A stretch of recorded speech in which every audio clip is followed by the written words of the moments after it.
The relationship between smoking and cancer. Author, Jancy. Video editing, Jenny Ma. Cancer, which is one of the most dreaded diseases worldwide, accounted for almost 10 million deaths in 2020. Therefore, it is critical to raise awareness of cancer and its prevention. One of the risk factors of cancer is an unhealthy lifestyle habit, such as smoking. So, let's discuss the relationship between smoking and cancer. First, let's begin with a basic overview of cancer.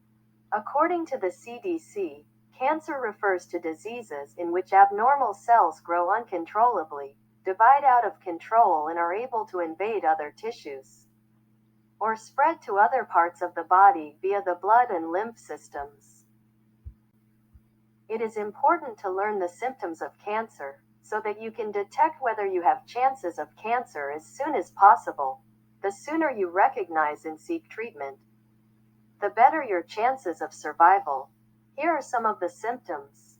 Abnormal bleeding or discharge, a thickening or lump in any area of the body, a wound that fails to heal, changes in bladder or bowel habits, chronic hoarseness or a persistent cough, discomfort after eating, fatigue, having difficulty in swallowing, unknown cause of weight loss or gain. Lifestyle has a close connection with cancer. Today, we are going to discuss one of the most related risk factors, smoking. So, what's the relationship between smoking and cancer? Smoking can lead to cancer and hinder your body's ability to fight it. To begin with, the chemicals in cigarette smoke can impair the body's immune system, making it more difficult to fight cancer cells.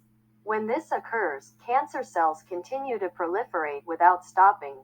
Furthermore, the toxins in tobacco smoke can harm or alter a cell's DNA.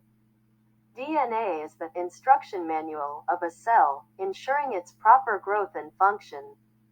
When DNA is broken, it may trigger uncontrollable and turn into a cancer tumor. Today, nearly 9 out of 10 lung cancer deaths are caused by smoking cigarettes or secondhand smoke exposure. The changes in how cigarettes are made and what chemicals they contain have made people more vulnerable to cancer. In the U.S., secondhand smoking causes more than 7,300 non-smokers to die from lung cancer each year. Secondhand smoke is the mixture of smoke from the burning end of a cigarette and smoke exhaled by a smoker. Here are some of the statistics how quit smoking can lower the risks of getting cancer. Within 5 to 10 years of quitting, your chance of developing cancer of the mouth, throat, or voice box decreases by 50%. Within 10 years of quitting, your chance of getting cancer of the bladder, esophagus, or kidney drops. Within 10 to 15 years after you quit smoking, your risk of lung cancer decreases by 50%. Within 20 years after you quit smoking, your risk of developing cancer of the mouth, throat, voice box, or pancreas lowers to that of someone who does not smoke.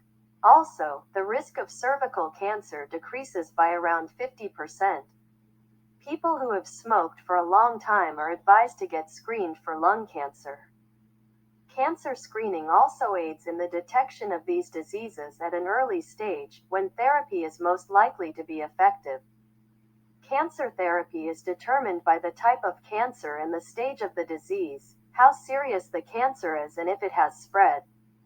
Doctors may also examine the patient's age and overall health. Often, the objective of treatment is to cure the cancer.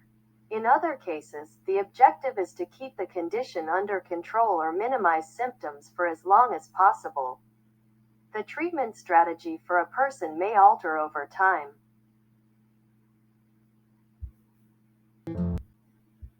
Surgery, radiation therapy, or chemotherapy are common treatment options. Biological therapy, which is a treatment that aids your immune system in fighting cancer, is another option. Some cancers react better to a single therapy method. Other types of cancer may respond better to a combination of therapy. A stem cell transplant, also known as a bone marrow transplant, may be advised by a doctor for patients who have received extremely high doses of chemotherapy or radiation therapy. This is due to the fact that high-dose therapies kill both cancer cells and normal blood cells. A stem cell transplant can assist the body in producing healthy blood cells to replace those lost during cancer therapy. It's a complicated procedure with many risks and adverse effects. Quitting smoking improves the outlook for cancer patients. People who continue to smoke after being diagnosed increase the risk of future cancer and dying. They are more likely to acquire a second tobacco-related cancer and are more likely to die from it than non-smokers. Smoking does not only increase risks of cancer, but also a variety of diseases. It is hard to quit smoking immediately, but as long as we are determined to get rid of it, we will conquer the addiction of smoking. Moreover, having a healthy diet and doing more exercises can help to boost your immune system and reduce risks of having cancer.